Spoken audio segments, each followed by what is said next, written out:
Katika tukio la kwanza la Januari 14, 2026 majira ya saa 9:30 huko eneo la makaburi ya Miemba, kata ya Mbugani, wilaya ya Tabora na mkoa wa Tabora, Hamisi Nchambi mwenye umri wa miaka 27, kabila Msukuma, afisa usafirishaji kwa maana ya bodaboda, mkazi wa kata ya Mbugani, alikutwa akiwa amefariki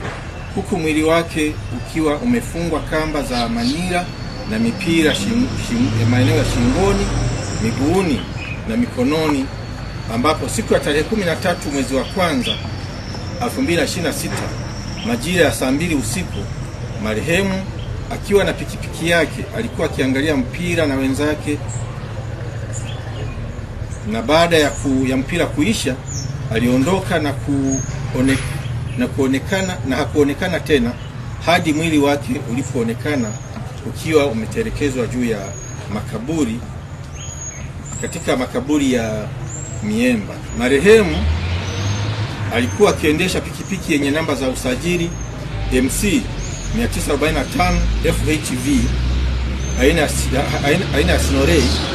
rangi nyeusi yenye thamani ya shilingi milioni 2.7 ambayo iliporwa pamoja na simu ya marehemu aina ya Tecno yenye thamani ya shilingi 40,000. Mbinu iliyotumika ni mtuhumiwa kujifanya abiria na kukodi pikipiki kisha kumpeleka maeneo ya makaburi na kumfunga kamba shingoni, mikononi na miguuni,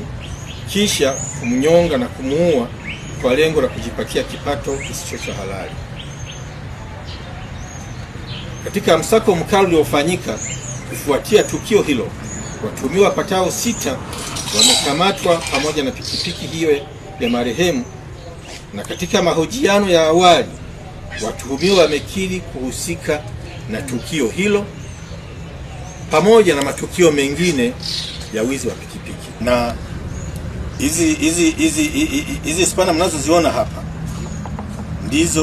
ndio vitendea kazi vya wahalifu hawa. Wakishaziiba hizi pikipiki wanazifungua ili waweze kuzisafirisha kwa wepesi. Katika tukio lingine la Januari 14, 2026 na Januari 15, 2026 majira tofauti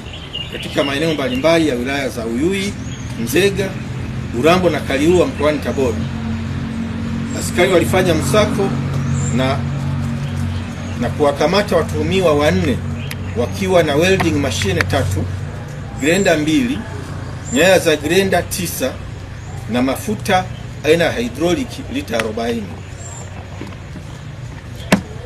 Vitu hivyo viliibiwa usiku wa tarehe 11 mwezi wa kwanza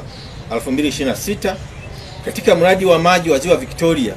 unaoandaliwa kusafirisha maji kutoka Tabora mjini kwenda wilaya ya Urambo. Baada ya kuibiwa, vitu hivyo vilisafirishwa na kufichwa katika kitongoji cha Ubalani Majengo katika wilaya ya Urambo. Aidha, katika mwendelezo wa operation hii Januari 6, 2026 na Januari 7, 2026 katika maeneo mbalimbali ya mkoa wa Tabora tulifanikiwa kukamata watuhumiwa 5 wa wizi wa pikipiki pamoja na pikipiki 9 ambazo ziliibiwa katika wilaya ya Nzega mkoani Tabora na wilaya ya Kahama mkoani Shinyanga. Watuhumiwa hao wamefikishwa mahakamani kujibu tuhuma zinazowakabili. Jeshi la polisi mkoa wa Tabora limejipanga kuendelea kukabiliana na vitendo vya uhalifu na wahalifu, na linatoa wito kwa wananchi kufanya shughuli halali za kuwapatia kipato badala ya kujiingiza katika wizi na shughuli zingine zisizo halali na zilizo kinyume na sheria.